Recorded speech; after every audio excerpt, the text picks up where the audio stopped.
আল্লাহ তাআলা সুসংবাদ দিলেন, যারা কোরআনওয়ালা, এই কোরআনওয়ালারা হলো কার পরিবার?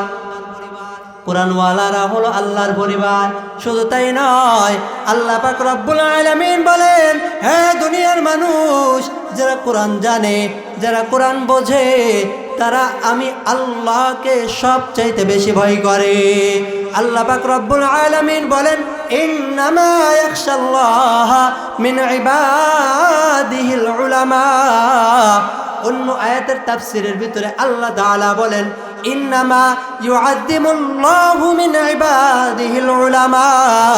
শুধুমাত্র আল্লাহ তাআলাকে উলামা ইকরাম ভয় করে তা নয়, যাদের ভিতরে আমি আল্লাহ ইলম দান করলাম, তাদেরকে আমি আল্লাহ নিজে সম্মান করি, স্নেহ করি। জোরে বলি না সুবহানাল্লাহ। অনেকে চিন্তা করে, হুজুর সুবহানাল্লাহ, আপনি তো আপনার রাইটে কন, আপনি তো আলেম হইছেন, আপনি তো কোরআন শিখছেন। মুসলমান, কোরআন শেখার কোনো বয়স আছে? বলেন না, কোরআন শিক্ষার কোনো বয়স আছে? আছে? আপনি যদি কোরআন শেখেন, আপনাকে কেউ ধরে রাখছে? আমার মাদ্রাসায় একটা বয়স্ক টিম চালু করা হয়েছে, সময় দেওয়া হয়েছে 1 বছর। কয় বছর? 1 বছরের সময় দিয়েছি। 1 বছরের ভিতরে কোরআন পূর্ণাঙ্গ পড়তে পারে, হেফজ ধরাই দেব। মুরব্বী বুড়া বুড়া যারা, তাদেরকেও। কথা কইতে পারে না, কয় হুজুর কি কথাই তো পারোই না। কথা কওয়ানোর দায়িত্ব আমার। আমি বলছি কি, কথা বলানোর দায়িত্ব আমার। আপনি শুধু আসলেই হবে। আসলেই কি? এই জন্য মুসলমান, সুবহানাল্লাহ কইতে কিরপুন শাস্ত্রামি করেন না, গ্রাম্য ভাষা যেটা। কারণ সুবহানাল্লাহ বললে হয়তোবা আমি আলেম হইতে পারে নাই, আমার সন্তান, আমি আলেমদেরকে মহব্বত করব, অন্তরের ভিতরে ব্যাকুলতা সৃষ্টি করব। আল্লাহ তাআলা হয়তোবা আমার সন্তানকে আলেম বানাইতে পারে। পারে কি পারে না? হ্যাঁ, এই জন্য মুসলমান, আল্লাহ পাক রব্বুল আলামিন বলেন, ইন্নামা ইয়াখশাল্লাহা মিন ইবাদিহিল উলামা। আমি আল্লাহকে সবচাইতে বেশি ভয় করে যারা হলো আলেম, তারা। আর আমি আল্লাহ আলেমদেরকে স্নেহ করি। ইন্নামা ইউআযযিমুল্লাহু মিন ইবাদিহিল উলামা। তাদেরকে স্নেহের চাদরে ঢাইকা তাদেরকে আমি সম্মান দেখাই। জোরে বলি না সুবহানাল্লাহ। বান্দা যখন দুনিয়ার জমিনে আসে, বান্দা যখন দুনিয়ায় থাকে, বান্দা তখন জানে, যদি ইলম থাকে তাহলে জানে আমাকে সৃষ্টি করছে কে। বান্দার ভিতরে যদি ইলম থাকে, বান্দা বলতে পারে আমাকে সৃষ্টি কেন করছে। বান্দার ভিতরে যদি ইলম থাকে, তাহলে বান্দা বলতে পারে, জানতে পারে আমাকে সৃষ্টি করার পর লাস্ট ফিনিশিং আমাকে কোথায় নেওয়া হবে, বান্দাকে কেন পাঠানো হলো, বান্দা কি করবে, বান্দা কোথায় যাবে। আর বান্দাকে যে মা খালেক বানাইয়া পাঠাইয়াছে, সেই খালেকটা কেমন। বান্দার ভিতরে ইলম না থাকলে বান্দা জানবে? হ্যাঁ, বান্দার ভিতরে ইলম নাই, বান্দা জানবে না আমার রবকে, আমাকে কেন পাঠানো হলো। বান্দা জানতে পারবে না আমাকে কেন সৃষ্টি করা হলো। দুনিয়ার জমিন আমার কাজটা কি, দুনিয়ার থেকে বিদায় নেওয়ার পর আমাকে কেমন নেওয়া হবে। বান্দার ভিতরে যদি ইলম না থাকে, বান্দার ভিতরে যদি আল্লাহ তাআলার ওই সমস্ত ইলম, যেই সমস্ত ইলম জানা প্রয়োজন, তা যদি জানে, বান্দা জানবেও না বান্দাকে কেন বানানো হলো, কিভাবে বানানো হলো, আগে কি ছিল। আল্লাহ পাক রব্বুল আলামিন বলে, বান্দা দুনিয়ার জমিনে তুমি যেমন তোমাকে সুঠাম দেহর অধিকারী দেখো, তুমি কিন্তু এমন ছিল না। দুনিয়ার জমিনে যেমন তুমি দেখতেছো তোমার দাড়িটা পাক ধরছে, তুমি কিন্তু এমন ছিল না। তুমি দুনিয়ার জমিনে দেখতেছো তুমি খুব শক্তিশালী, তুমি কিন্তু এমন ছিল না। কেমন ছিল তুমি? আল্লাহ পাক রব্বুল আলামিন তার বান্দাকে জানাইয়া দেয়, বান্দা তুমি যখন এমন ছিল জানো, যখন তোমার কোনো অস্তিত্বই ছিল না।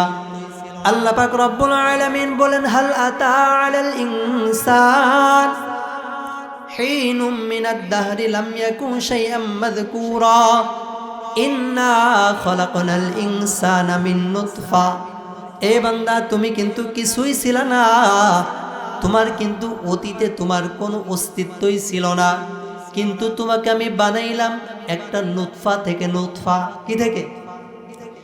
একটা নুতফা থেকে। যে নুতফা হলো পরস্পর দুই ব্যক্তির নুতফা একত্রিত হওয়ার পরে যেটা সৃষ্টি হয়, সেটা থেকে তোমাকে আমি বানাইলাম ইনসান হিসাবে। এ বান্দায় নুতফা কোথায় থাকে জানো? আল্লাহ পাক রব্বুল আলামিন অন্য জায়গায় বলেন ইখরুজু মিন বাইনিস সুলবি ওয়াত তারাইব। এ বান্দা তোমাদের পিঠের ভিতরে একটা নীল দাঁড়া আছে। কি আছে? আছে না? বলে বান্দা তোমার পিঠের দেশে দেখো একটা নীল দাঁড়া আছে। এই প্রত্যেকটা মানুষের নীল দাঁড়ার ভিতরে, প্রত্যেকটা মানুষের নীল দাঁড়ার ভিতরে থাকে নুতফা। এই বান্দা তোমাকে আমি যখন বানাইলাম তখন তোমাকে নুতফা থেকে আমি সৃষ্টি করলাম। কোথা থেকে?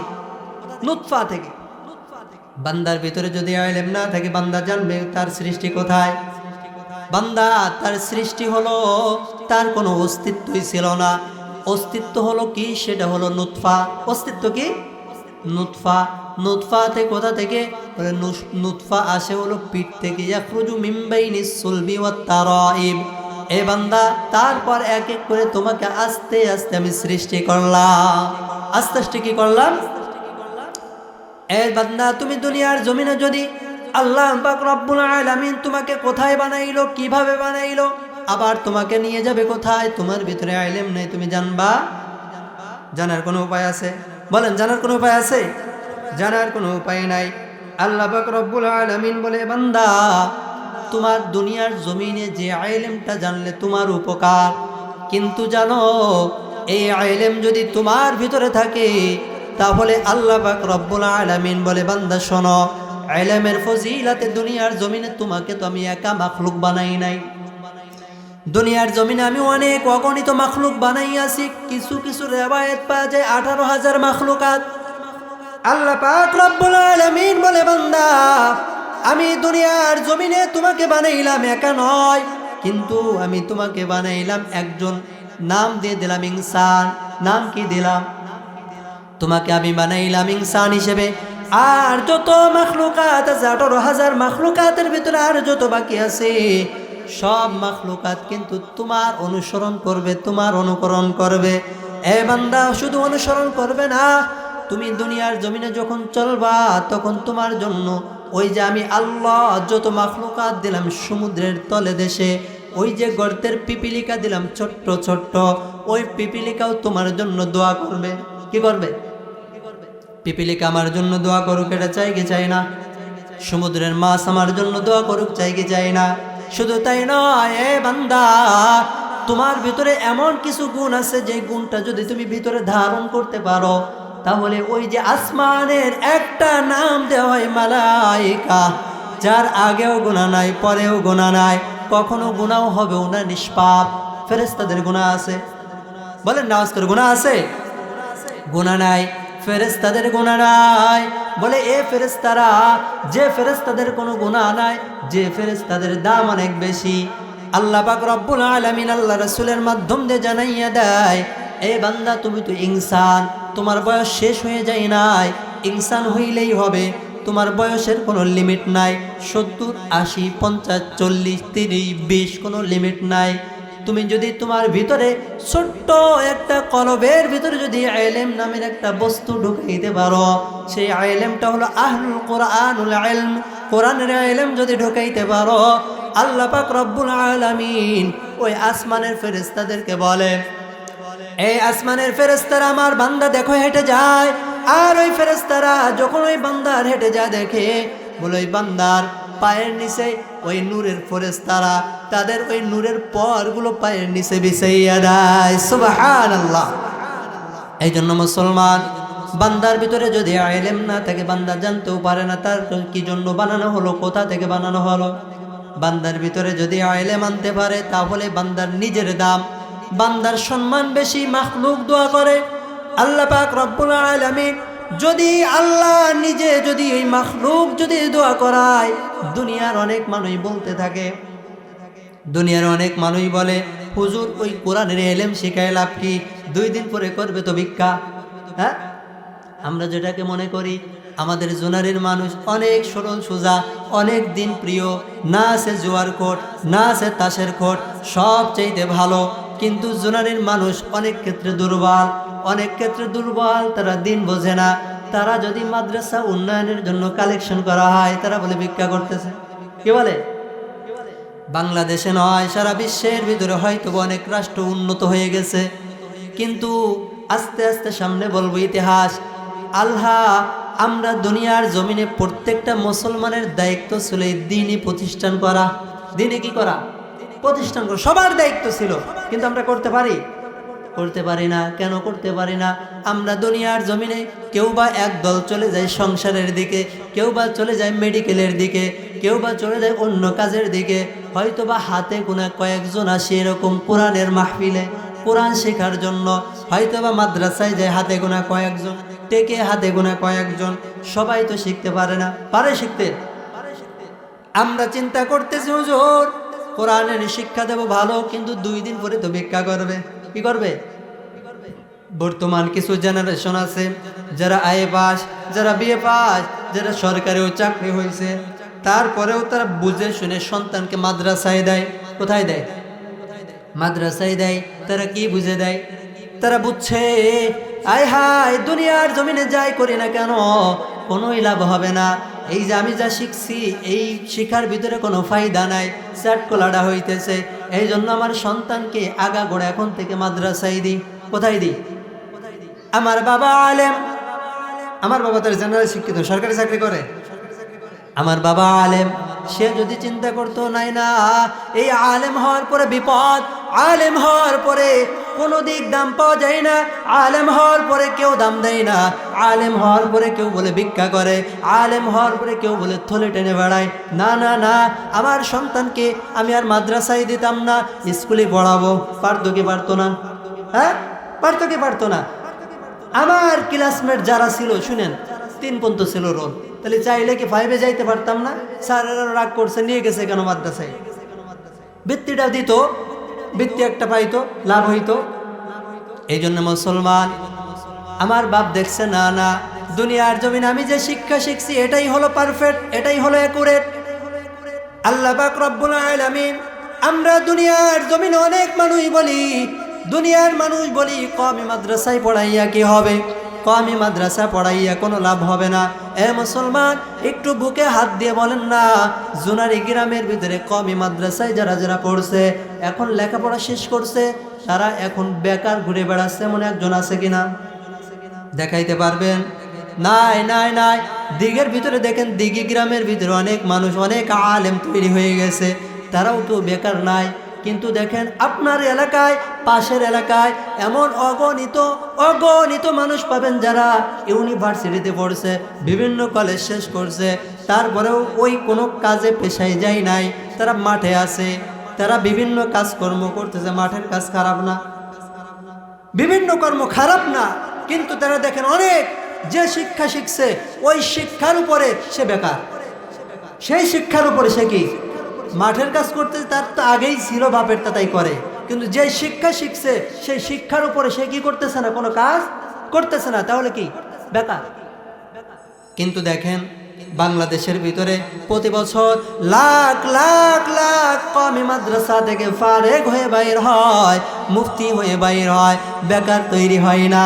এ মুসলমান, কওমি মাদ্রাসার আলেমদের বেশি বেতন না, কওমি মাদ্রাসার আলেমদের হয়তোবা 10,000, সর্বোচ্চ 15,000-এর বেশি বেতন না।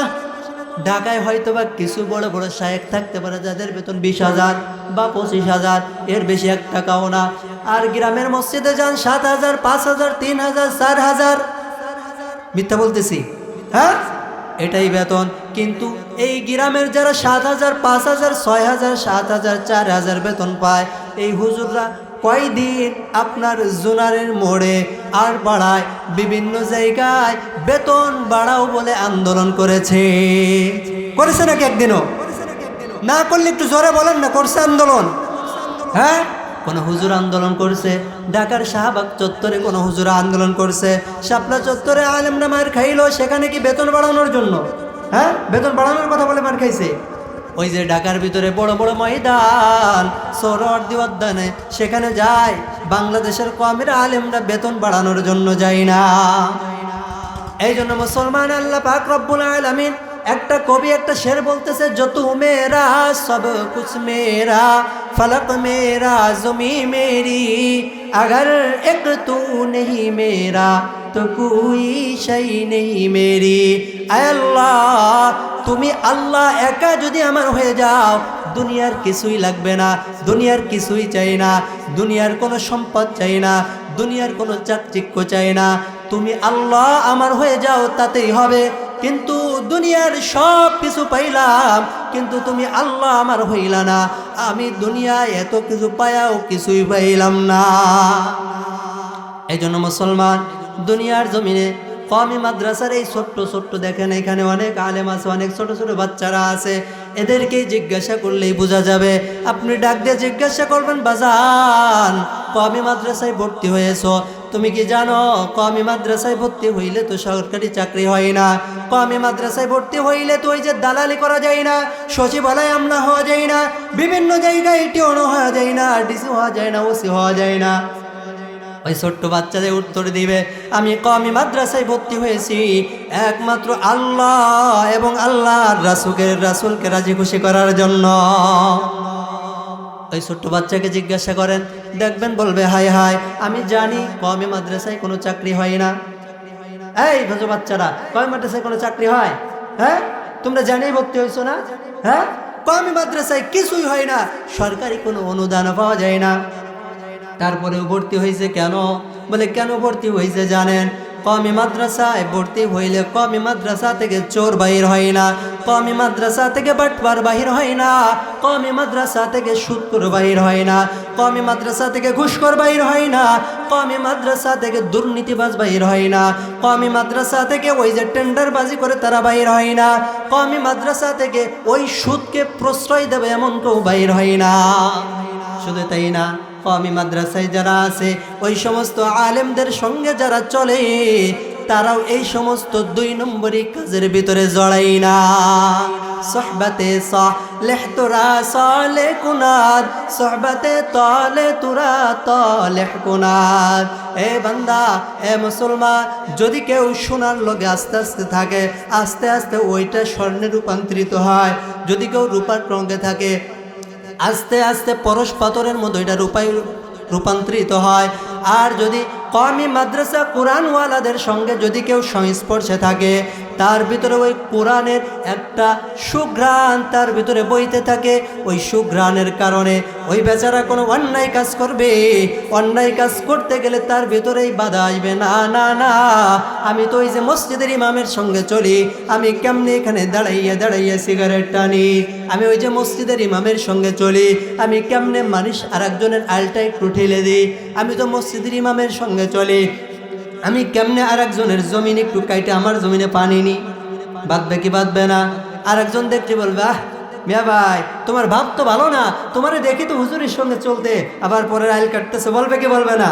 হ্যাঁ, আবার যদি সিগারেট টানে, বলবে এই যে মিয়া ভাই তুমি তো সিগারেট টানতেছো, ওই যে পাড়ায় উত্তর পাড়ায় মসজিদের ইমামের সঙ্গে তো তোমাকে দেখি ভালোই ভালোই ফিরিত, তোমার আলেমের লগে ফিরিত, কিন্তু তোমার এই কাজগুলো ছাড়তে হবে। আমরা বলি কি বলি না? হ্যাঁ, অবশ্যই বলি। এই জন্য মুসলমান, সোহবতে সহলে তোরা সহলে কুনাদ, সোহবতে তলে তোরা তলে কুনাদ। যদি এ মুসলমান, যদি আলেমের সংস্পর্শ থাকো, আলেমের কিছু ঘ্রাণ আসবে। কি আসবে? আলেমের কিছু ঘ্রাণ আসবে। এ মুসলমান, যে কথাই ছিলাম, কওমি মাদ্রাসায় পড়লে তো লাভ কেন? কওমি মাদ্রাসার আলেমরা, কওমি মাদ্রাসার ছাত্ররা কেন এই কওমি মাদ্রাসায় কোনো লাভ নেই দুনিয়ার, তারপরেও কেন যায়? আর আমাদের সন্তান যারা দিই নাই তারা কেন দিব? আল্লাহ রাসূল সাল্লাল্লাহু আলাইহি ওয়াসাল্লাম বলেন, قال النبي صلى الله عليه وسلم إنا لله أهلنا من الناس। আল্লাহ নবী বলেন, আনাস রাদিয়াল্লাহু তাআলা আনহুকে ডাক দিয়ে বলেন, হে আনাস, জানো এই মানুষের ভিতরে আল্লাহ তাআলার একটা পরিবার আছে। কি আছে? আল্লাহ তাআলা কিন্তু কোরআনের ভিতরে বলছে, কুল হুয়াল্লাহু আহাদ আল্লাহুস সামাদ লাম ইয়ালিদ ওয়া লাম ইউলাদ। আমি আল্লাহ এক ও অদ্বিতীয়, আমি কারোর থেকে আসি নাই, আমার থেকে কেউ আসে নাই, আমার কোনো সাহায্যের প্রয়োজন নাই। আল্লাহ নবী আবার বলতেছে, আনাস শোনো, দুনিয়ার জমিনে এই মানুষের ভিতরে আল্লাহ তাআলার একটা পরিবার আছে। তাইলে কথা 2 রকম কিনা? হ্যাঁ, আল্লাহ তাআলা বলল আমার কেউ নাই, আমি আল্লাহ এক অদ্বিতীয়, আমার কোনো আহাল নাই, আমার কোনো সন্তান নাই। আমি কারোর থেকে জন্ম নেইনি, আমি কাউকে জন্ম দেইনি। আবার এই হাদিসের ভিতরে বলেন আল্লাহ পাক রব্বুল আলামিন বলে আমার ওই সমস্ত আহাল যেটা জন্ম দেওয়ার পরে হয়, বলে এই আহালটা কেমন? আল্লাহ নবী বলেন এই যে দুনিয়ার জমিনের ভিতরে আনাস রাদিয়াল্লাহু তাআলা আনহু আল্লাহ রাসূলকে আবার প্রশ্ন করেন মান হুম, তারা কারা? আল্লাহ নবী বলেন ক্বালা হুম, তারা হলো আহলুল কোরআনি আহলুল্লাহ, তারা হলো দুনিয়ার জমিনে যারা আহলে কোরআন, যারা হলো দুনিয়ার জমিনে যারা কোরআনকে ধারণ করে, তারা ওরা যারা দুনিয়ার জমিনে কোরআনের প্রচার করে, কোরআনের ইলমটাকে বক্ষে ধারণ করে, তারা হলো দুনিয়ার জমিনে আল্লাহ তাআলার পরিবার। বলেন সুবহানাল্লাহ। আল্লাহ পাক রব্বুল আলামিন আল্লাহ রাসূলের মাধ্যম দিয়ে জানাইয়া দেয় শুধু তারা ওরকম পরিবার তা কিন্তু না, তারা হলো খাসসাতুহু, তারা হলো ভিআইপি মানুষ। তারা কি মানুষ বলেন তো? এর উপরে আর কিছু লাগে? এরপরে আর কোনো স্বীকৃতি লাগে? হ্যাঁ, দুনিয়ার জমিনে ওই সরকারের দাম না দিলে কসুর মাথা, ওই প্রধানমন্ত্রীর দাম না দিলে কিছু যায় আসে না, ওই এমপিতে সালাম না দিলে কিছু যায় আসে না। একজন মেম্বার হবে, ও বাবু মেম্বার কেন হবা? কই মেম্বার হওয়ার পরে মানুষজন দেখলে সালাম দিবে। এই বাবু চেয়ারম্যান কেন হবা? বলে চেয়ারম্যান হওয়ার পরে মানুষ সালাম দিবে, একটু আমার কাছে আসবে। আর আলেমদেরকে সালাম নেওয়ার জন্য আলেমরা বসে থাকে না, বরঞ্চ আলেম দেখলে অনেক বদমাইশ, অনেক গাঁজাখোর, অনেক জুয়াখোর, মুখ থেকে হুজুর দেখলে ঠাস করে সিগারেটটা সরাই যায়, একটু মুখ লোকানোর জন্য হুজুরকে সালাম দেয়, হুজুর আসসালামু আলাইকুম বলে কি বলে না?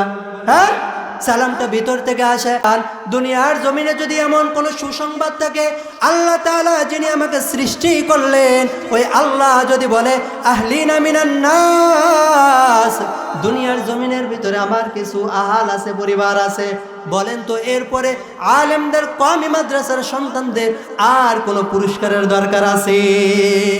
আল্লাহ আমার রব, এই রবি আমার সব। একটু সবাই বলি না আল্লাহ আমার রব, এই রবি আমার সব, দমে দমে তনু মনে তারি অনুভব, দমে দমে তনু মনে তারি অনুভব। আল্লাহ আমার রব, এই রবি আমার সব। একটু বলি না সবাই, একটু আল্লাহকে একটু ডাকি। আল্লাহ যদি খুশি হয়, বলেন তার কারোর দরকার আছে? মরতে হবে কি হবে না? জুনুরির মানুষ মনে হয় মরবে না। হ্যাঁ, অনেকে দুই একজনের কথা শুনলে মনে হয় জীবনেও মরবে না। হ্যাঁ, দলাদলি মারামারি হুড়োহুড়ি সব করতে থাকে, মনে হয় জীবনে মরবে না। একটু অন্তর থেকে একটু বলি না আল্লাহকে খুশি করার জন্য। বলেন তো আল্লাহ যদি খুশি হয়, আমার একখানি জমি কি বেরোয় যাবে? 1 শতক জমি কম পড়ে যাবে? যার উপরে খুশি হবে তার কবরে শান্তি হবে। আমার কবরের ভিতরে আপনি যে দেখবেন নাকি দুনিয়ার জমিনে যত বড়ই গল্প দিয়ে আর যাই করি না কেন, আমার দাদাও শুয়ে রয়েছে, আমার বাপও যাবে, আমিও যাব, আপনার দাদা গেছে, আপনার বাপ গেছে, আপনি যাবেন না, এর কোনো গ্যারান্টি আছে? এই জন্য আল্লাহকে খুশি করার জন্য একটু গাই না আল্লাহ আমার রব, এই রবি আমার সব, আল্লাহ আমার রব, এই রবি আমার সব, দমে দমে তনু মনে তারি অনুভব, দমে দমে তনু মনে তারি অনুভব। তোমার নিয়ামতে আমি যেদিকে তাকাই, তোমার নিয়ামতে আমি ধন্য হতে চাই, তোমার দুনিয়াতে আমি যেদিকে তাকাই, অথই নিয়ামতে আমি ধন্য হতে চাই। পাখ পাখালির গানে শুনি ঘন্ট কলরব, পাখ পাখালির গানে শুনি তসবি কলরব। আল্লাহ আমার রব, সেই রবি আমার সব, আল্লাহ আমার রব, এই রবি আমার সব। বলেন তো আল্লাহ ছাড়া কেউ আছে? আছে? একটু জোরে আওয়াজ করে বলি না নারায়ে তাকবীর। আর একটু আওয়াজ করে বলি না বাতিলের অন্তরের ভিতরে, অহংকারের অন্তরের ভিতরে ইসলামকে যারা উঠাইতে চায় না, তাদের অন্তরের ভিতরে একটু মরিচের ছিটা দেওয়া যায় তখন, যখন মুসলমানের তাকবীরের ধ্বনি জোরে সোরে শুনবে। একটু জোরে বলি নারায়ে তাকবীর, নারায়ে তাকবীর। এই জন্য মুসলমান, আল্লাহ যদি খুশি হয়ে যায় আর কোনো কারোর প্রয়োজন আছে? হ্যাঁ, আল্লাহ তাআলা সুসংবাদ দিলেন যারা কোরআনওয়ালা, এই কোরআনওয়ালারা হলো কার পরিবার? কোরআনওয়ালারা হলো আল্লাহর পরিবার। শুধু তাই নয়, আল্লাহ পাক রব্বুল আলামিন বলেন, হে দুনিয়ার মানুষ, যারা কোরআন জানে, যারা কোরআন বোঝে, তারা আমি আল্লাহকে সবচাইতে বেশি ভয় করে। আল্লাহ পাক রব্বুল আলামিন বলেন, ইন্নামা ইয়াখশাল্লাহা মিন ইবাদিহিল উলামা। অন্য আয়াতের তাফসীরের ভিতরে আল্লাহ তাআলা বলেন, ইন্নামা ইউআযযিমুল্লাহু মিন ইবাদিহিল উলামা। শুধুমাত্র আল্লাহ তাআলাকে উলামা ইকরাম ভয় করে তা নয়, যাদের ভিতরে আমি আল্লাহ ইলম দান করলাম তাদেরকে আমি আল্লাহ নিজে সম্মান করি, স্নেহ করি। জোরে বলি না সুবহানাল্লাহ। অনেকে চিন্তা করে, হুজুর সুবহানাল্লাহ, আপনি তো আপনার রাইটে কন, আপনি তো আলেম হইছেন, আপনি তো কোরআন শিখছেন। মুসলমান, কোরআন শেখার কোনো বয়স আছে? বলেন না, কোরআন শিক্ষার কোনো বয়স আছে? আছে। আপনি যদি কোরআন শেখেন, আপনাকে কেউ ধরে রাখছে? আমার মাদ্রাসায় একটা বয়স্ক টিম চালু করা হয়েছে, সময় দেওয়া হয়েছে 1 বছর। কয় বছর? 1 বছরের সময় দিয়েছি। 1 বছরের ভিতরে কোরআন পূর্ণাঙ্গ পড়তে পারে, হেফজ ধরাই দেব। মুরব্বী বুড়া বুড়া যারা, তাদেরকেও। কথা কইতে পারে না, কয় হুজুর কি কথাই তো পারোই না। কথা কওয়ানোর দায়িত্ব আমার। আমি বলছি কি, কথা বলানোর দায়িত্ব আমার। আপনি শুধু আসলেই হবে। আসলেই কি? এই জন্য মুসলমান, সুবহানাল্লাহ কইতে কিরপুন শাস্ত্রামি করেন না, গ্রাম্য ভাষা যেটা। কারণ সুবহানাল্লাহ বললে হয়তোবা আমি আলেম হইতে পারে নাই, আমার সন্তান, আমি আলেমদেরকে মহব্বত করব, অন্তরের ভিতরে ব্যাকুলতা সৃষ্টি করব। আল্লাহ তাআলা হয়তোবা আমার সন্তানকে আলেম বানাইতে পারে। পারে কি পারে না? হ্যাঁ, এই জন্য মুসলমান, আল্লাহ পাক রব্বুল আলামিন বলেন, ইন্নামা ইয়াখশাল্লাহা মিন ইবাদিহিল উলামা। আমি আল্লাহকে সবচাইতে বেশি ভয় করে যারা হলো আলেম তারা। আর আমি আল্লাহ আলেমদেরকে স্নেহ করি। ইন্নামা ইউআযযিমুল্লাহু মিন ইবাদিহিল উলামা। তাদেরকে স্নেহের চাদরে ঢাইকা তাদেরকে আমি সম্মান দেখাই। জোরে বলি না সুবহানাল্লাহ। এই জন্য মুসলমান, আল্লাহ পাক রব্বুল আলামিন এই কোরআনের মর্যাদার জন্য এই কোরআনওয়ালাদের আজও কত মর্যাদা দিয়েছে জানেন? কোরআনওয়ালাদেরকে আল্লাহ পাক রব্বুল আলামিন বলে, এই কোরআনওয়ালারা যখন দুনিয়ার জমিন থেকে বিদায় নিয়ে চলে যাবে, হাশরের ময়দান হয়ে যাবে, আল্লাহর নবী বলেন, মান ক্বরাআল কুরআন ফাস্তাজহারাহু ফাহাল্লা হালালাহু ওয়া হাররামা হারামাহু আদখালাহুল্লাহু বিহিল জান্নাহ।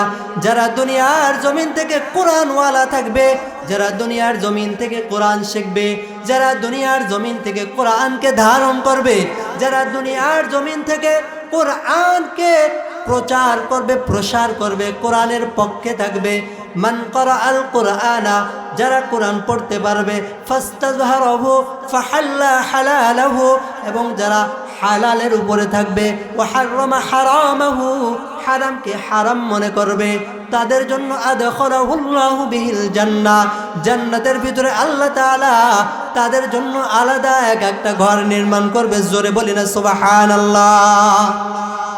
আগেই বলেছি, শুকরিয়া আদায় করলে নিয়ামত বাড়াই দেয় কে? শুকরিয়া আদায় করলে নিয়ামত বাড়াই দেয় কে? আল্লাহ পাক কিন্তু বলছে, আমার বান্দাদের ভিতরে কিছু বান্দা আছে এমন, যারা সব চাইতে নাশুকুর বান্দা, তারা শুকরিয়া আদায় করে না। কি করে না? শুকরিয়া আদায় করে না। এই জন্য মুসলমান, আল্লাহ পাক রব্বুল আলামিন যেটা বলছে যে আমার বান্দাদের ভিতরে কিছু বান্দা আছে যারা শুকরিয়া আদায় করে না। ওয়া কালিলুম মিন ইবাদিহিশ শাকুর, মিন ইবাদিয়াশ শাকুর, যারা কম শুকরিয়া আদায় করে। যদি কম শুকরিয়া আদায় করে, তাহলে শুকরিয়ার নিয়ামত ছিনাই নেবেন কে? আল্লাহ। এই জন্য যখন আমাদের সামনে আসবে কোরআনের মর্যাদার কথা, শুকরিয়া আদায় করব। হয়তোবা আমি আলেম না, কিন্তু আমার সন্তান আলেম হবে। কি হবে? সন্তান আলেম হবে। বলেন তো, দুনিয়ার জমিনে কোনো লিমিট আছে? এত টাকার মালিক হইলে আমি বড় লোক, এমন কোনো লিমিট আছে? আছে? দুনিয়ার জমিনে কাজ কি? কাজ করো, ইনকাম করো, বাজারে যাও, বাজার করো, বাড়িতে আনো, রান্না বাড়ো করো, খাও, নামাজ কালাম পড়ো, মারা যাও। এই তো জীবন। সংক্ষেপে এই জীবন না? হ্যাঁ, 2 কথাই শেষ। 2 কথাই শেষ।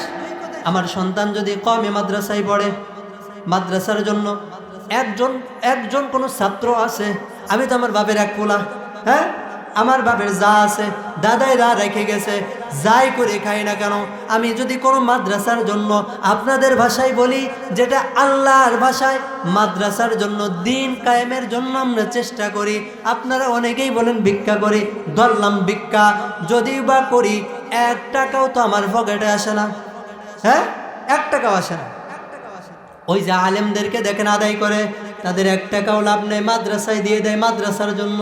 যেটা পৌঁছাই দেওয়ার দায়িত্ব ছিল আমার আপনার, আমি আপনি দিই না বিদায় আমার দরজায় আসে। কোথায় আসে? আমার দরজায় আসে, আমার জান্নাত কামাই দিয়ে যায়, আমার দরজায় আসে আমার জান্নাত দিয়ে যায়। যেটার দায়িত্ব ছিল আমার আপনার, আমার দরজায় আসা লাগবে না, ওই আর পাড়ায়, ওই দিঘি, ওই জুনারি, যেই জায়গায় মাদ্রাসা সেখানে যে দেওয়া আসা। এই জন্য মুসলমান, দুনিয়ার জমিনে বড় লোকের কোনো লিমিট নাই। কত টাকা হইলে বড় লোক, কত টাকা হইলে বড় লোক? হ্যাঁ, একটা লিমিট আছে। যারা অন্তরের ধনী তারা প্রকৃত ধনী। অন্তরের ধনী তারা কি? প্রকৃত ধনী। এই জন্য কওমি মাদ্রাসায় পড়লে অন্তরের ধনী হবে, অন্তরের কৃপণ হবে না। এই জন্য মুসলমান, আল্লাহ নবী বলেন, দুনিয়ার জমিনে যারা কোরআন শিখবে, ফাহাল্লা হালালাহু ওয়া হাররামা হারামাহু আদখালাহুল্লাহু বিহিল জান্নাহ, তাদের জন্য জান্নাতের ভিতরে ঘর নির্মাণ করবেন কে? আওয়াজ করে বলে না, কে নির্মাণ করবে? আল্লাহ। আওয়াজ না করলে আবার আমরা হলাম ওই যে ক্লাস করানো মানুষ, আমরা ওই ফাঁকা মাঠে গোল দিতে পারি না। এই জন্য আওয়াজ করতে হবে। কি করতে হবে? আওয়াজ করতে হবে। যদি না বুঝি, বয়ান যদি একজনও যদি কয় হুজুর বুঝ দিছি না, আর দরকার নাই, ছেড়ে দেবো। হ্যাঁ, অনেকে এখানে চাচা আছে, অনেকে দাদা আছে, বলবে এই পুত আসলে কিছুই বুঝি না, ছেড়ে দাও, ছেড়ে দেবো। কি করবো? ছেড়ে দেবো। কিন্তু যতক্ষণ বুঝবেন ততক্ষণ আওয়াজ করবেন, হ্যাঁ বুঝছি। কোরআন শিখলে ঘর বানাইবে কে? কি মানতে হবে? শুধুমাত্র মানতে হবে ফাহাল্লা হালালাহু ওয়া হাররামা হারামাহু। এ মোস্তফা হুজুরের ছেলে, তুমি কোরআন শিখছো, তুমি হারামের ভিতরে যাও কেন? জুয়ার খোটা যাও কেন? ক্যারাম বোর্ড খেলো কেন? হ্যাঁ, এটা তো হারাম কাজ। তুমি চায়ের দোকানে বৈশা নিক্সার মারো কেন? এইখানে বসে এই যে ঘোষ গল্প করতে যাও, চায়ের দোকানে আড্ডা দাও, এই যে বিসিআরের সামনে তাকাইয়া থাকো, এটা তো গুনার কাজ। কেন করো? তুমি যদি করো তাহলে তোমার কোরআনের ইলমের কোনো দাম থাকবে না। আল্লাহ পাক রব্বুল আলামিন তাই বলে, কোরআন শুধু শিখলেই হবে না, ফাহাল্লা হালালাহু ওয়া হাররামা হারামাহু, হালালকে হালাল জানবে, হারামকে হারাম জানবে, তাদের জন্য আল্লাহ পাক রব্বুল আলামিন জান্নাতের ভিতরে একটা ঘর নির্মাণ করে দিবে। সুবহানাল্লাহ। শুধু কি তাই? সামনে আরো সুসংবাদ আসতেছে। শুধু তাই না, বলে ওয়াশাফাহু ফি আশারাতি, বলে সে 10 জন আহলি বাইতি, তাদের পরিবারের ভিতর থেকে, কুল্লুহুম কদ ওয়াজাবাত লাহুন নার, যাদের 10 জনের উপরে জান্নাত ওয়াজিব হয়ে গিয়েছিল, এমন 10 জনকে তারা জান্নাতে নিতে পারবে। জোরে বলি না সুবহানাল্লাহ। এখানে একটু জোরে সুবহানাল্লাহ বললেন, কারণ একজন কোরআনওয়ালা কয়জনকে জান্নাতে নিবে? 10 জনকে নিবে। আমার ভাই কোরআনওয়ালা, আমার ভাই বড় মুহাদ্দিস, আমি হলাম আমার ভাইয়ের ছোট ভাই, আমি হলাম আমার ভাইয়ের 3 নম্বর ভাই, কিন্তু আমার ভাইয়ের সঙ্গে প্রতিদিন সকাল বিদায় লাঠি ঠেঙ্গা করি। বলেন তো ওই ভাই আমার জান্নাতে নেবে? হ্যাঁ, মাদ্রাসা একটা করলে ভেটো দিই, মসজিদ করলে ভেটো দিই, বলেন তো ওই ভাই আমাকে জান্নাতে নেবে? হ্যাঁ, আমার একটা নাতি সওয়াল আলেম হয়েছে, তাকে কোনোদিন খবর নিলাম না, আরও টিটকানি করলাম, হ্যাঁ ভিক্ষে করা শিখতেছে, বলেন তো তাহলে ওই নানার জন্য সুপারিশ করবে? হ্যাঁ, কিন্তু আল্লাহ পাক রব্বুল আলামিন, আল্লাহ রাসূল জানাইয়া দেয়, ওয়াশাফাহু ফি আশারাতি, তার পরিবারের ভিতর থেকে সে নিতে পারবে। আহলি বাইতি কুল্লুহুম কদ ওয়াজাবাত লাহুন নার, যাদের উপরে জাহান্নাম ওয়াজিব হয়ে গেছে। জাহান্নাম কি হয়ে গেছে? আল্লাহ রাসূলের কথা মিথ্যা। জাহান্নাম ওয়াজিব হয়ে গেছে। এমন কয়জনরে জান্নাতে নেবে? 10 জনকে নিতে পারবে। একদম হাদিসের ভিতরে, এই হাদিসের ভিতরে বলছে। এক মাদ্রাসায় একটা গল্প বলি। এক মাদ্রাসায় এক বাবুর্চি ছিল। বাবুর্চি, এই বাবুর্চি যখন মাদ্রাসার ছাত্রদেরকে ভাত দেয়, ছাত্ররা মজায় মজায় বলে গরু। কি বলে? মাদ্রাসার বাবুর্চি রেখা পায় গরু বইলা। আমরা বিভিন্ন সময় বিভিন্ন বাবুর্চিদের লোক একটু খাতির রাখতাম। কারণ কওমি মাদ্রাসায় শুধু পড়লে সরকারি চাকরি হবে না এটা খালি জানে না, কওমি মাদ্রাসায় পড়লে খাবারও দুর্বল এটাও জানে। এটাও কি? এই জন্য বাবুর্চিদের সঙ্গে একটু খাদের রাখে, একটু মরিচ নেয়, একটু পেঁয়াজ নেয়, বেশি কিছু না। ভালোবাসা কি? একটু মরিচ, একটু পেঁয়াজ, হ্যাঁ, আর কিছু না, গোশ মাছ এইসব।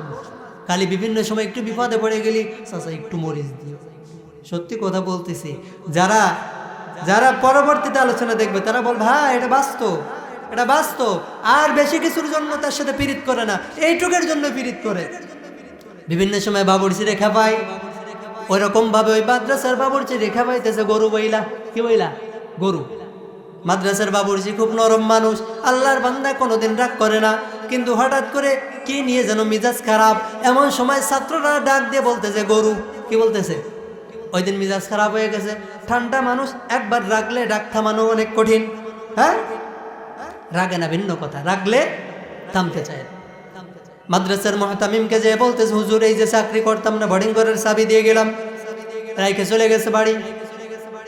বাড়িতে যাওয়ার পর আবার রাত 2টার সময় মাদ্রাসার বাবুর্চিরা অনেক কষ্ট করে, 2টা 2:30টার সময় উঠা লাগে, নাই ফজরে ভাত দিতে পারে না ছাত্রদের, ডাল রান্ধে, পাতলা ডাল, তারপরেও দিতে পারে না অনেক ছাত্র।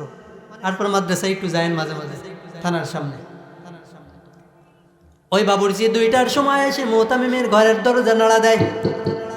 হুজুর বলে, কে? বলে, হুজুর আমি অমক। বলে, তুমি না চাকরি ছেড়ে চলে গেছো, আবার কি জন্য আসছে এত রাতে? বলে, হুজুর আমি না বুঝে না জানি চাকরি ছেড়েছি, কিন্তু আমি আবার চাকরি করতে চাই, আমাকে আবার চাকরিটা আমাকে ফিরাইয়া দে। হুজুর বলল, কি ব্যাপার? বিকেলে চাকরি ছাড়লা, রাত্রেবেলা এসে বলতেছো চাকরি দেন, কারণ কি? তখন ওই বাবুর্চি বলে, হুজুর আগে তো চাকরি করতাম না দেখা না যাই না, এখন আবার চাকরিতে আসছি দেখা 100% কনফার্ম হইয়া এরপরে চাকরিতে আসছি। বলে, কি কনফার্ম হইছো, কি জানছো? বলে, হুজুর আমি রাত্রেবেলায় যখন রাগ কইরা যাইয়া এইখানে বাড়িতে গেলাম, বাড়িতে যেয়ে যখন রাত্রেবেলায় খাইয়ে দিয়ে ঘুমাইছি, হঠাৎ করে ঘুমের মাঝে দেখতে পাই দুনিয়ার জমিন আর নাই, কিয়ামত হয়ে গেছে। কিয়ামতের ময়দানে সবাই যায়, কিন্তু আমি যখন যাইতে যাই তখন দেখি ওই পুলসিরাতটা আমি পার হইতে পারি না। ওই বেচারা স্বপ্নের কথা বলতেছেন। হুজুর যখন আমি যখন ফুলসিরাত পার হইতে পারি না, সবাই কিন্তু পার হয়ে চলে যাইতেছে।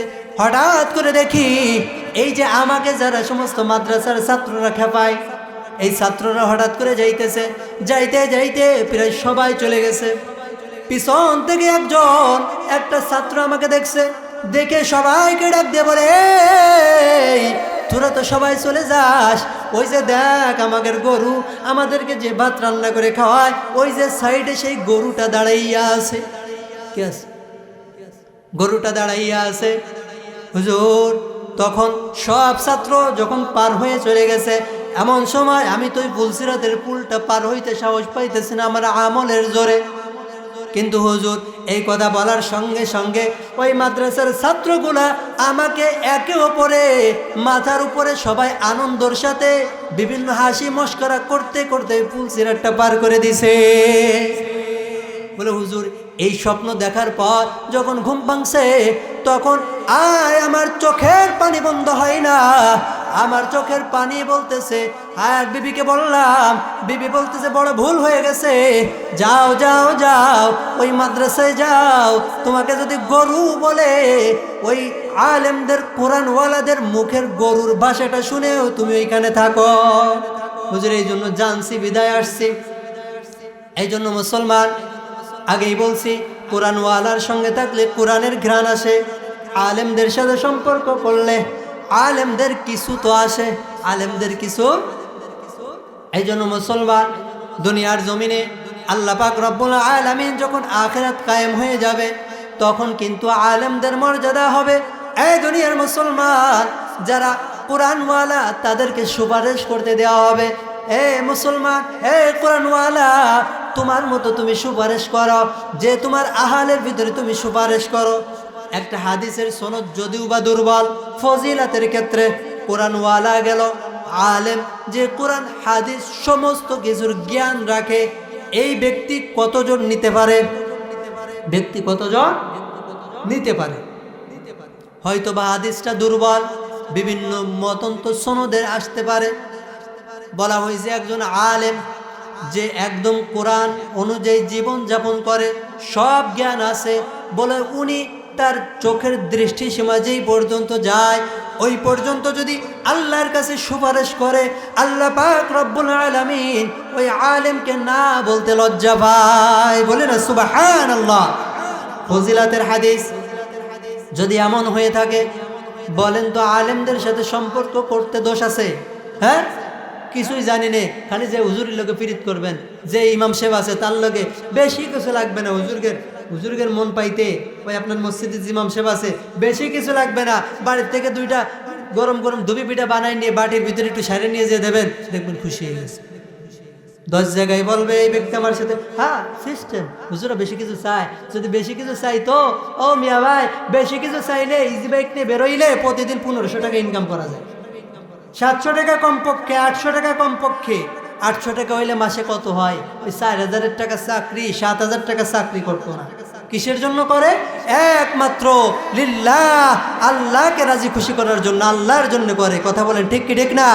এই জন্য মুসলমান আলেমদের সাথে সম্পর্ক রাখবো তো ইনশাআল্লাহ। হ্যাঁ, আল্লাহ পাক রব্বুল আলামিন আলেমদের মর্যাদা আরো কত দিছে জানেন? দুনিয়ার জমিনে এক শ্রেণীর মানুষ আছে যারা আমরা বলতে থাকি এই কওমি মাদ্রাসায় পড়াইবো, কওমি মাদ্রাসায় পড়ানোর পরে কি খাবে? কি বলি বলি না নাকি? কওমি মাদ্রাসায় তো পড়াবো, ভিক্ষে করা শিখবা, আর কি খাওয়াবা? ওই পরের বাড়ি যাবা, পরের বাড়িতে খাবা। হ্যাঁ, এরকম এরকম বলে না? বিভিন্ন প্রকার মুখ ব্যবসায় বলে, তোমার দ্বারা কোনো কাজ হবে না।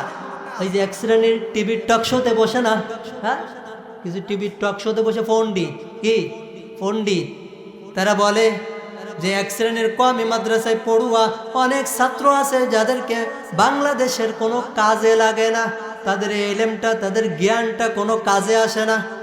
ওই সমস্ত ছাগলদের বলতে হয়, তুমি কওমি মাদ্রাসার এলেম কি সম্পর্কে, কোন জন্য তুমি জানোই না। তুমি টিভির টক শোতে পড়ে তোমার দ্বারা যে কসুর কাজ হয়, তার থেকেও ওই মসজিদের ইমাম যিনি আমাদের মহল্লায় আছে, ওই মসজিদের ইমাম যিনি আরেক মসজিদে আছে, তার দ্বারা মহল্লার মানুষ যে উপকৃত হয়, তোমার মতো ছাগলের দ্বারা ওই উপকার হয় না। কথা বলেন ঠিক কি ঠিক না? বিভিন্ন মসজিদের মক্তব পড়ায় না হুজুররা? মক্তব পড়ায় কি পড়ায় না? হ্যাঁ, আমার বাচ্চা, আপনার বাচ্চা সেখানে যে কোরআন শেখে না, প্রথম শিক্ষা শেখে না? বলে প্রথম শিক্ষা এমন যেমন যেন পাথরে খোদাই করে লেখা হয়েছে। বলেন তো, এই যে টিভির টক শোতে বৈশা পড়া যারা বলতেছে এই কওমি মাদ্রাসার আলেমদের কোনো কাজ নাই, কোনো কাজ হয় না, রাষ্ট্রের কোনো উপকার হয় না, বলেন তো এই কাজগুলা কি ওই সমস্ত পণ্ডিতরা এসে করে? নাই ওই 7,000 8,000 টাকা বেতনের হুজুররা করে? তারাই করে। দেখেন আল্লাহ পাক রব্বুল আলামিন আল্লাহ রাসূলের মাধ্যমে বলেন লা তাকুমুস সাআ, কতক্ষণ পর্যন্ত কিয়ামত হবে না। কতক্ষণ পর্যন্ত? বলে যতক্ষণ পর্যন্ত ফিল আরদি, এই জমিনের ভিতরে থাকবে ওই ব্যক্তি। বলে কোন ব্যক্তি? বলে আল্লাহ। আল্লাহ, একটু জিকির করি না, আল্লাহ আল্লাহ আল্লাহ আল্লাহ আল্লাহ আল্লাহ। আল্লাহ নবী বলেন দুনিয়ার জমিনে যতক্ষণ পর্যন্ত লা তাকুমুস সাআ, কিয়ামত হবে না। কতক্ষণ? বলে ফিল আরদি আল্লাহ, দুনিয়ার জমিনে যতক্ষণ পর্যন্ত আল্লাহ আল্লাহ বলনেওয়ালা থাকবে ততক্ষণ পর্যন্ত কিয়ামত হবে না। কিয়ামত কি?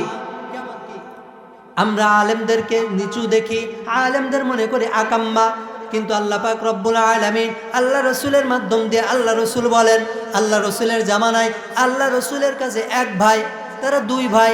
এক ভাই কোরআন শেখার জন্য যায়। কয়জন? একজন কোরআন শেখার জন্য যায়। একজন যখন কোরআন শেখার জন্য যায়, আরেক ভাই আল্লাহ নবীর কাছে নালিশ করে, ইয়া রাসূলুল্লাহ, ইয়া হাবিবাল্লাহ, এই যে আমার ভাই কোনো কাজ করে না, কিছুই করে না, শুধু খায় আর আপনার দরবারে এসে বসে থাকে, কি যেন শেখে, ও তো কোনো কাজ করে না, এই কারণে আমার বড় লস হইতেছে, ক্ষতি হইতেছে। আল্লাহ নবী বলে ওর জন্যই তুমি খাইতেছো। একটু জোরে বলি না সুবহানাল্লাহ। মিথ্যা কথা নয়। আল্লাহ নবীর কাছে এসে নালিশ করলো, ইয়া রাসূলুল্লাহ অত ওয়াকাম্মা কোনো কাজ করে না, খালি খাইদা আর এখানে এসে কি করে ইলম শেখে, আপনার কাছে এই কোরআন শেখে। আল্লাহ নবী বলেন, ওর ওসিলাই তুমি খাইতেছো, ওর ওসিলাই কি করতেছো, তুমি খাইতেছো। এই জন্য মুসলমান, দুনিয়ার জমিনে যদি আল্লাহ বলনেওয়ালা, কোরআন শিখনেওয়ালা যদি কমে যায়, তাহলে আল্লাহ পাক রব্বুল আলামিন আমাদের রিজিকের ভিতরে কমি করে দেবে, কম করে দিবে, আমাদের রিজিকের ভিতরে কোনো বরকত দিবে না। কারণ দুনিয়ার জমিনে রিজিকের ভিতরে বরকত দেওয়ার মালিক কে? একটু জোরে বলেন, বরকত দেওয়ার মালিক কে? আল্লাহ পাক রব্বুল আলামিন বলেন, ওয়ালাউ আন্না আহলাল কুরা আমানু ওয়াত্তাকাউ লাফাতাহনা আলাইহিম বারাকাতিম মিনাস সামাহ। আয়াতের শেষ পর্যন্ত আল্লাহ পাক রব্বুল আলামিন বলেন, দুনিয়ার জমিনে তোমরা যদি আমি আল্লাহ তাআলা যেমন তোমাদেরকে চলতে বলছি, আমি আল্লাহ তোমাদেরকে যেমন চলতে বলেছি, যা যা মানতে বলছি, আহকাম হুকুম দিয়েছি, তোমরা সবাই যদি মানতা, আমি তোমাদেরকে বরকত দিতাম। কি দিতাম? বরকত দিয়ে দিতাম। একজনের সাথে কথা হইল, ডিসি সাহেব, 50,000 বেতন। কত? 50,000 বেতন। আর একজন ইমাম সাহেবের সাথে কথা হইল, 7,000 টাকা বেতন। জিজ্ঞাসা করলাম, হুজুর কিভাবে চলেন 7,000 টাকা দিয়ে? বলে, হুজুর আলহামদুলিল্লাহ, পরিবার নিয়ে চলে ফিরে, পরিবারের চাহিদাও কম, সব কিছু না আলহামদুলিল্লাহ ভালো আছি, মাস শেষে কিছু সঞ্চয়ও হয়। একটু জোরে বলি না সুবহানাল্লাহ। 7,000 টাকাতে সংসার চালাই, দেখছেন? আমরা গ্রামের মানুষ পারি হয়তোবা, একটু শহর সাইড হইলে তাদের সামনে এটা স্বপ্নের মতো। কিসের মতো? গ্রামের মানুষ পারে। গ্রামের মানুষের বাড়ি শাকসবজি সব থাকে, মাছ পুকুরি থাকে, ওই চাল খেতেরটা একটু বাজার করলে নুন ঝাল হলদি কিনলে হয়ে যায়, কি তাই না? গ্রামের মানুষ পারে, সেই 3,000 টাকাও পারে। কিন্তু একটু শহর সাইডে যে বলেন, হুজুর 7,000 টাকায় চলেন কেমনে? কিন্তু ওই আলেম বলতেছে, হুজুর আলহামদুলিল্লাহ সব কিছু খরচ করেও মাসে কিছু টাকা সঞ্চয় হয়, 1,000 খানিক থাকে। 50,000 টাকা যার বেতন, তাকে জিগাইলাম, স্যার চলেন কেমনে? বলে, হুজুর বড় বিপদে আছি। কি আছি? বেতন পাই কত? 50। বলে, কি বড় বিপদে আছি। এই জন্য মুসলমান, এক শ্রেণীর মানুষ 50 পেয়েও খুশি না, এক শ্রেণীর মানুষ 7 পেয়েও খুশি। বরকত দেওয়ার মালিক কে?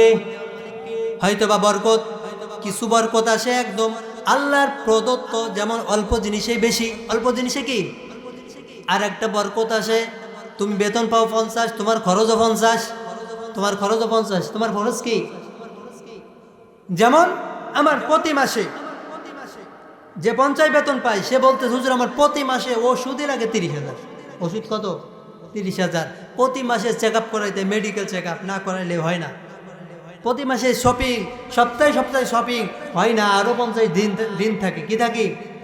ঋণ থাকে। উপার না কামাইলে, এই কথাটা কইতে চাইলাম না, যে উপার না কামাইলে কি পারি না। কিন্তু কি আল্লাহ তাআলা তাকে যখন বরকত দেয়নি, 50 পায়ও দিচ্ছে না, কারণ তার রোগ ব্যাধি বিভিন্ন জায়গা থেকে পকেট কাটতেই আছে, করতেই আছে।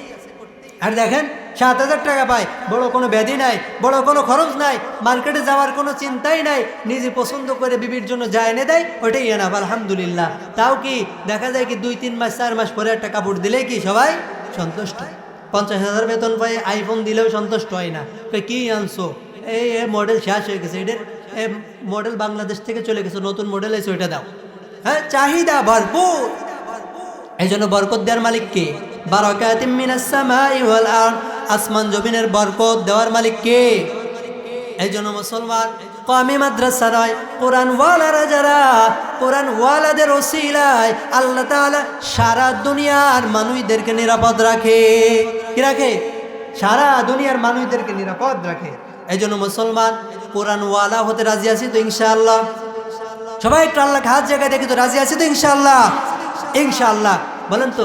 কোরআনওয়ালা হতে গেলে কি ওই মেলা কিছুর আগে মসজিদের ইমাম সাহেবকে যে বলবেন, হুজুর এই যে লাল কায়দা দিলাম, যদি বলেন মাসে 500 টাকা দেব, কত টাকা ইনকাম করি? 300 টাকা দেব, 400 টাকা করে দেব। ফ্রি যদি পড়ান আলহামদুলিল্লাহ, যদি কিছু চান দেব। প্রতিদিন ঈশার পরে কিছু শিখান, তাও তো শিখবো, তাও তো কি। এই জন্য মুসলমান 1 বছর পড়েন, 2 বছর পড়েন, 5 বছর পড়েন, 30 নম্বর পারার 10টা সূরা মুখস্থ হোক। হ্যাঁ, কোরআন দেখে দেখে পড়তে পারেন, আপনার মতো ভাগ্যবান কেউ নাই। কারণ আল্লাহ তাআলা বলেন তারা হলো আমার আহাল, যাদের ভিতরে কোরআন আছে। কি আছে বলেন তো? আল্লাহর আহাল হইতে কেউ কি রাজি? আহাল হইতে রাজি আছেন তো? হ্যাঁ, আল্লাহর আহাল বলতে হবে আমি আল্লাহর পরিবার। কেন? আমার ভিতরে কি আছে? কোরআন আছে।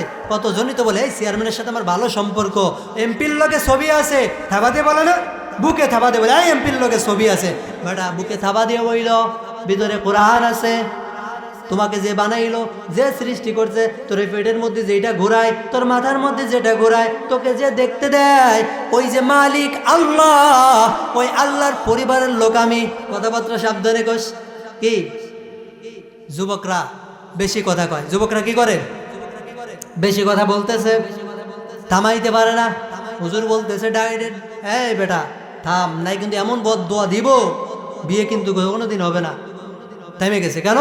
ওই যুবক হাজার উল্টো পাল্টা করলে বুঝছে ওই তো আলেম কোরআনওয়ালা, মুখতে যদি বাইর হয়ে যায় তাহলে খবর আছে। কি আছে?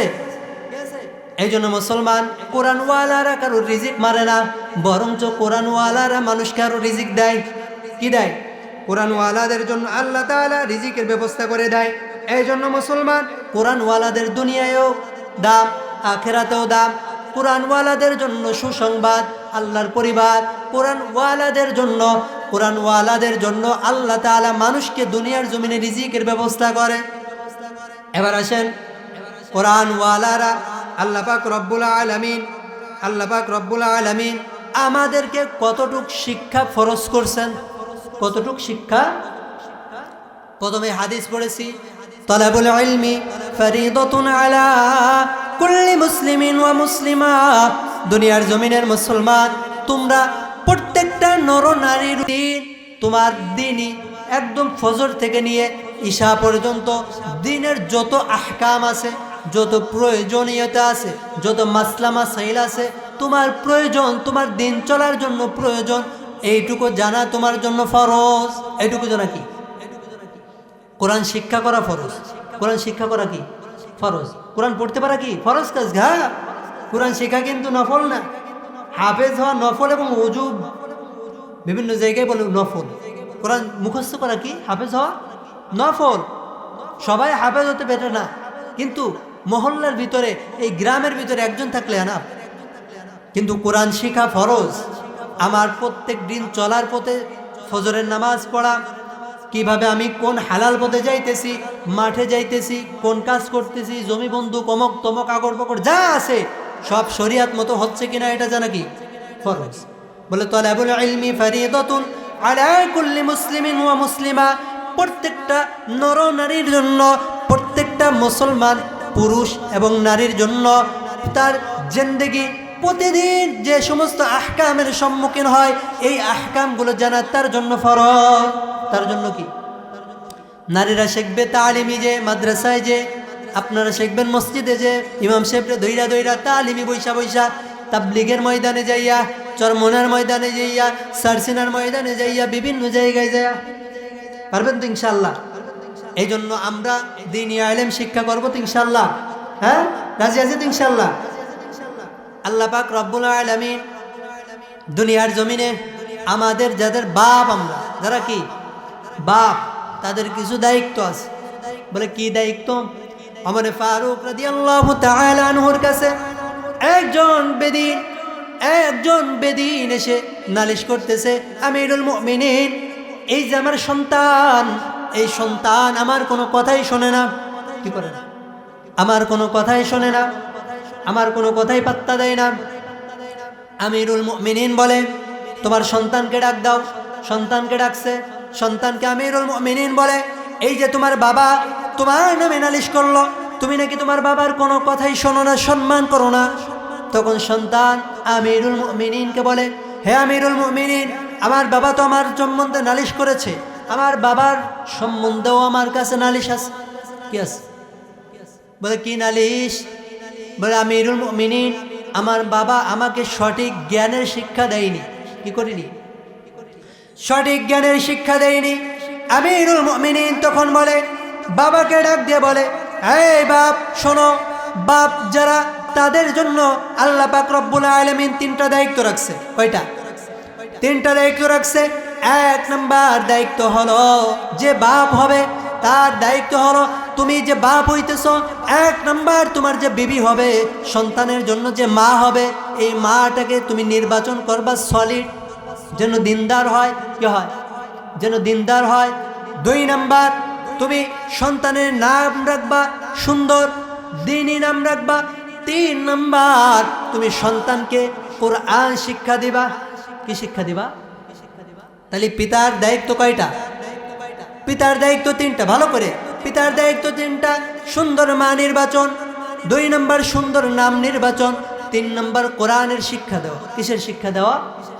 কোরআনের শিক্ষা দাও। তুমি যদি সন্তানকে কোরআনের শিক্ষা দাও, হাদিসের শিক্ষা দাও, ওই সন্তান তোমার উপরে কোনোদিন কথা বলবে না, বাপের উপরে কোনোদিন ধমক দিবে না। বাপ যদি ভুল কোনো কথা বলেও থাকে হয়তোবা বুঝাইবে, হয়তোবা কি করবে। কিন্তু বর্তমান সমাজে দেখা যায় বেয়াদবিও করে। কি করে? বেয়াদবি করে না? হ্যাঁ, আপনাদের সমাজে মনে হয় নেই, অনেক সন্তান আছে কি করে? বেয়াদবি করে। কেন? বলে তার ভিতরে কি নাই?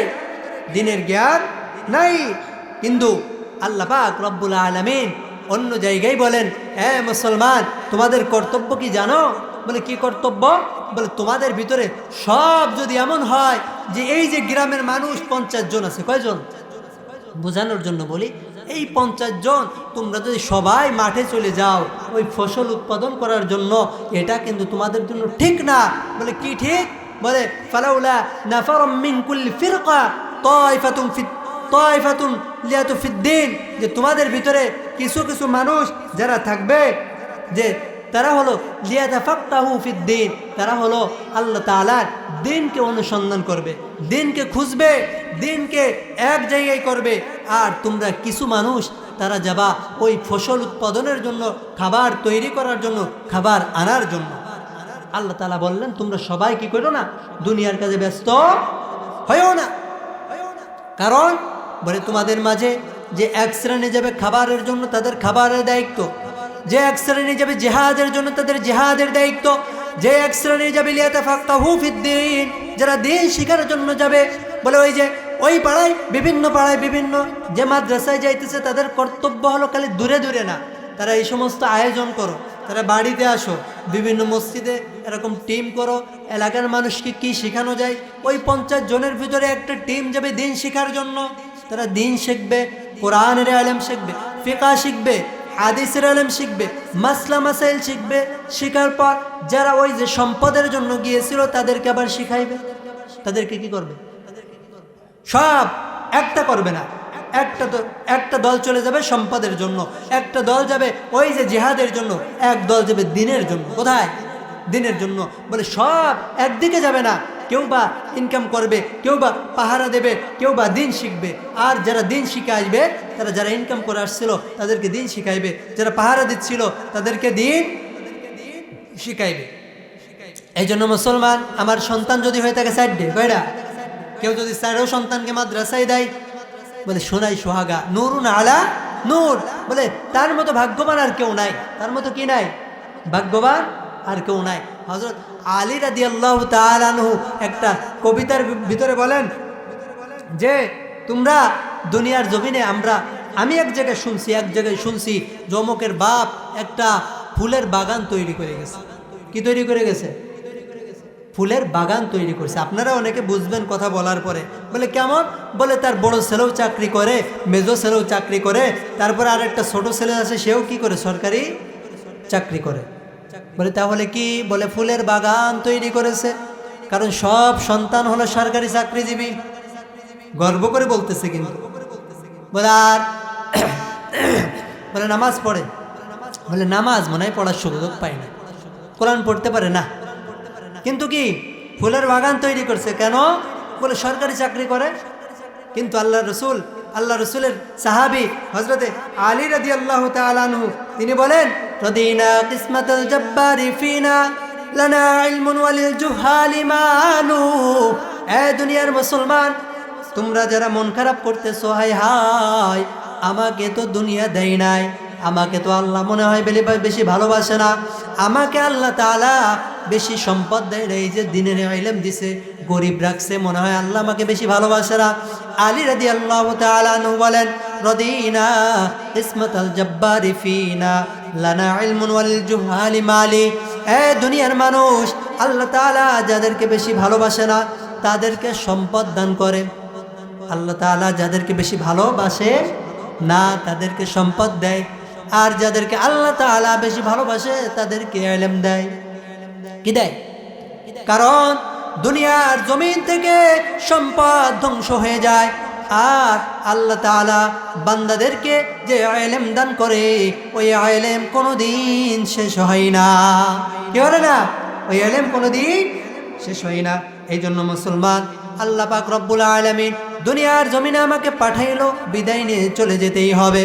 আলী রাদিয়াল্লাহু তাআলা আনহু বলে, ওই সমস্ত মানুষ গর্ব করতে পারে যাদের ভিতরে ফাইনাল মালা, যাদের ভিতরে মাল নয়, যাদের ভিতরে ইলম আছে, তারা গর্ব করতে পারে আমার সন্তানকে আমি কোরআনের হাফেজ বানাইছি, আমার সন্তানকে আমি কোরআনের আলেম বানাইছি, আমার সন্তানের ভিতরে হাদিসের জ্ঞান আছে, আমার সন্তানের ভিতরে ইলমের জ্ঞান আছে, তারা গর্ব করতে পারে।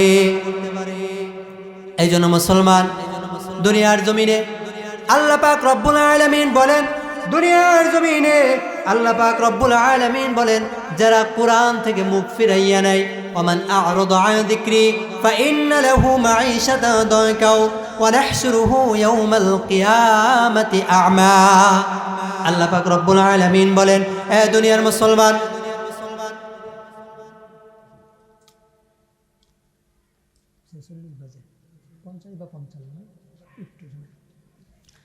আল্লাহ পাক রব্বুল আলামিন বলেন, ওয়ামান আ'রাদা আন যিকরি ফাইন্না লাহু মাঈশাতান দানকা ওয়া নাহশুরুহু ইয়াওমাল কিয়ামাতি আ'মা।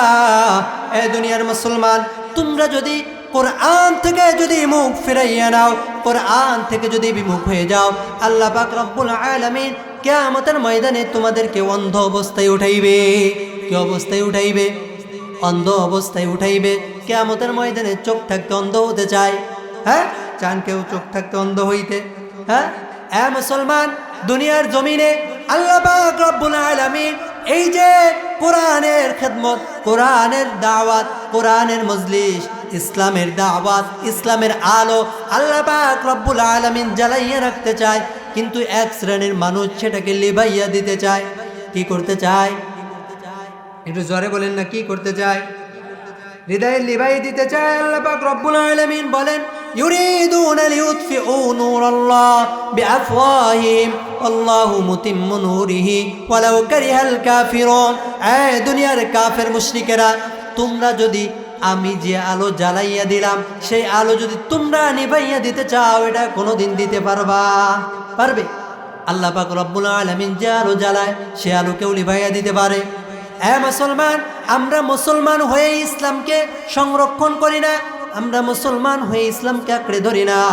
ইসলামকে ধ্বংস করার জন্য কাফের মুশরিক, ওই যে দেখেন না, ওই যে আল্লাহ পাক রব্বুল আলামিন যখন ইংরেজরা এই হিন্দুস্তান থেকে যখন বিদায় নিয়ে চলে যায়, আগে এই হিন্দুস্তান ইংরেজদের হাতে ছিল না? হ্যাঁ, ইংরেজরা যখন বিদায় নিয়ে চলে যাবে এমন সময় চিন্তা করলো, আজাদি আন্দোলন শুরু হইল। আজাদি আন্দোলন যখন হয় তখন ইংরেজরা দেখে কাউকে থামানো যায় না। ইংরেজরা একটা গবেষণা করলো, মুসলমানদের ইমানি শক্তি যেমন, এই ইমানি শক্তি থামানোর জন্য তাদের কোরআনের কপিগুলো পুড়াইয়া দাও, জ্বালাইয়া দাও। ইংরেজরা তখন কোরআনের কপিগুলো জ্বালাইয়া দিল, পুড়াইয়া দিল। তখন দেখে আন্দোলন আরো তীব্র হয়, আজাদি আন্দোলন আরো তীব্র হয়। ওই যে হিন্দুরা, দাদা বাবুরা ভারতে বসে বসে নিক্সার মারে, আজাদি আন্দোলন কোনো হিন্দুর স্যাটের মাথা করে নাই। আজাদি আন্দোলন করছে আলেমরা, কোরআনওয়ালারা। কোরআনের যখন কপি পুড়াইয়া দেওয়া হলো তখন দেখে না না না, আজাদি আন্দোলন আরো তীব্র হয়। তখন তারা চিন্তা করলো কি করা যায়। বলে কোরআন পোড়াইলে হবে না, শুধু কোরআন পোড়াইলে হবে না, কোরআনওয়ালাদেরকেও পোড়াও, তাহলে দেখো আন্দোলন থেমে যাবে। কোরআনওয়ালাদেরকে পোড়াইলে আন্দোলন থেমে যাবে। ওই সময় ইংরেজরা কি করলো? ইংরেজরা তখন 14,000 আলেমদেরকে ফাঁসি দিল। 14,000, কত হাজার? কোনো আলেমকে হয়তো বা ফাঁসি দিছে, কোনো আলেমকে ওই যে শুকরের চামড়ার ভিতরে পুইরা পুইরা আগুনের ভিতরে ফেলাইছে। দিল্লির শাহী মসজিদ যেটাকে বলা হয়, এই শাহী মসজিদের বারান্দায় প্রতিদিন 40 জন থেকে 80 জন আলেমকে সেখানে ফাঁসিতে ঝুলাইয়া মারা হইতো। এমন কোনো গাছ ছিল না। ওই যে দিল্লির একটা গলি আছে চাঁদনি চক নামে, সেখান থেকে দইরা দইরা আলেমদেরকে ওই দিল্লির বিভিন্ন গাছে ঝুলানো হইতো। ইংরেজদের একজন, তাদেরই একজন সৈনিক, সে বলেন আজাদি আন্দোলনের সময় মুসলমানদের, আমি একবার তাঁবুর ভিতরে যাইতেছি, হঠাৎ করে দেখি মানুষ পোড়া গন্ধ বের হয়। কি বের হয়? মানুষ পোড়া গন্ধ বাইর হয়। সে কৌতূহল বশত বাইর হয়েছে দেখার জন্য। দেখে চতুর্দিকে তাকাইয়া ওই যে একটা দূরে দেখা যায়, ওইখানে একটা উলঙ্গ হয়ে একটা লাশ ঝুলতেছে, গায়ে আগুন ধরানো। কাছে যে দেখে আর কেউ নয়, একজন কুরআনওয়ালা আলেমের লাশ ঝুলতেছে। এই জন্য মুসলমান, কোরআনওয়ালা, কোরআন যদি আমার ভিতরে থাকে, আমাকে রাষ্ট্রীয় প্রেম, দেশ প্রেম, জাতীয় প্রেম সব কিছু কোরআন আমাকে শেখায়, কোরআন আমাকে বুঝায়। আর ওই নাস্তিক, মুরতাদ, ইংরেজ, কাফের, মুশরিক তারা কিন্তু এটা নিভিয়ে দিতে চায়। তার প্রমাণ হলে এই যেই প্রমাণ তারা ওই যে 1864 থেকে 67 খ্রিস্টাব্দ পর্যন্ত, 1864 থেকে 67 খ্রিস্টাব্দ পর্যন্ত আলেমদেরকে ফাঁসি দিয়েছে। ভারতবর্ষের 10,000 মাদ্রাসা ধ্বংস করছে। কয় হাজার? 10,000 মাদ্রাসা ধ্বংস করছে। বাংলার, ওই সময় বাংলাদেশ ছিল না, বাংলার 80,000 মাদ্রাসা ধ্বংস করছে। বলেন তো, এই ধ্বংস করার পরে এই বাংলার জমিনে মাদ্রাসা কমছে নাই বাড়ছে? একটা আওয়াজ করে বলেন, কমছে নাই বাড়ছে? এই জন্য মুসলমান, আল্লাহ পাক রব্বুল আলামিন বলেন, ইউরিদুনা লিইউতফিউ নূরাল্লাহ বিআফওয়াহিহিম ওয়াল্লাহু মুতিম্মু নূরিহি ওয়ালাউ কারিহাল কাফিরুন। যেই আলো আল্লাহ জ্বালায়, ওই আলো তোমার কি ক্ষমতা আছে তুমি ফু দিয়ে নিভাইয়া দিবা? এই জন্য মুসলমান, আমি, আপনি, তুমি সবাই যদি কোরআনকে হেফাজত করতে চাই, মাদ্রাসাকে হেফাজত করতে চাই, তাহলে হেফাজত হবে। কিন্তু আমার আপনার একটু ভুলের কারণে আমার সমাজের ভিতরে একজন আলেম আছে, আমার গ্রামের ভিতরে একজন আলেম আছে, আলেমকে আমি আঁকড়ে ধরে রাখলাম না, শিখলাম না, জানলাম না, লস হবে আমার, লস হবে আপনার। এই সমাজের ভিতরে একজন আলেম যদি ঘুরে বেড়ায়, এই উদাহরণের জন্য বলি, এই সমাজের ভিতরে একটা চক্ষু ডাক্তার আছে। কে আছে? একটা চক্ষু ডাক্তার আছে। এই চক্ষু ডাক্তার যদি ঘুরে বেড়ায়, আমরা যদি তার থেকে চিকিৎসা না নিই, তাহলে বলেন তো এই চক্ষু ডাক্তারের কোনো যায় আসে? বলেন তো যায় আসে? হসপিটালে যাবেন, বিভিন্ন ডক্টর, হিন্দু হোক, মুশরিক হোক, খ্রিস্টান হোক, তার সিরিয়াল দিয়ে পারবেন না, কারণ আমার কাছে গুরুত্ব আছে। আমার পেটের ভিতরে ব্যথা করে, বুকের ভিতরে ব্যথা করে, মাথার ভিতরে ব্যথা করে, কানের ভিতরে ব্যথা করে, আমার যেতেই হবে। কিন্তু আমার ভিতরের যে ব্যাধি, আমার ভিতরে ইলম নাই, কোরআন নাই, নামাজ পড়তে জানি না, কোরআন পড়তে জানি না, মাসলা মাসাইল জানি না, কিন্তু আমার গ্রামের ভিতর দিয়ে আলেম আছে, কাজ করে না, কাম করে না, তার কোনো কাজ নাই, বাড়ি বসে আছে, তারপরেও তাকে একটু ব্যস্ত বানাই না, কি করি না? ব্যস্ত। এই জন্য মুসলমান, আল্লাহ পাক রব্বুল আলামিন বলেন, ইউরিদুনা লিইউতফিউ নূরাল্লাহ বিআফওয়াহিহিম ওয়াল্লাহু মুতিম্মু নূরিহি ওয়ালাউ কারিহাল কাফিরুন। এই জন্য মুসলমান, দুনিয়ার জমিনের যত মুসলমান আছে, সব মুসলমানের উচিত আমার নিজ ইচ্ছায় মাদ্রাসা করা, মসজিদ করা, নিজ ইচ্ছায় সব কিছু করা। এই জন্য মাদ্রাসা, মসজিদ করতে রাজি আছি তো সবাই ইনশাআল্লাহ? একটু জোরে আওয়াজ করবে, রাজি আছি তো ইনশাআল্লাহ? সবাই একটু আল্লাহকে হাত তুলে দেখাই না ইনশাআল্লাহ? আমরা যতদিন বেঁচে আছি ততদিন মাদ্রাসা, মসজিদ, আলেম, ওলামা, কোরআন ওয়ালাদের হেফাজত করবো, পারবো তো ইনশাআল্লাহ? ইনশাআল্লাহ। এই জন্য কোরআনওয়ালারা স্বর্ণের থেকেও দামি। এখানে যদি একটা স্বর্ণ থাকে, ওই স্বর্ণকে এখানে থুয়ে চলে যাব, নাকি গ্রামের মানুষ পাহারা দেবে না? পাহারা দেবে না?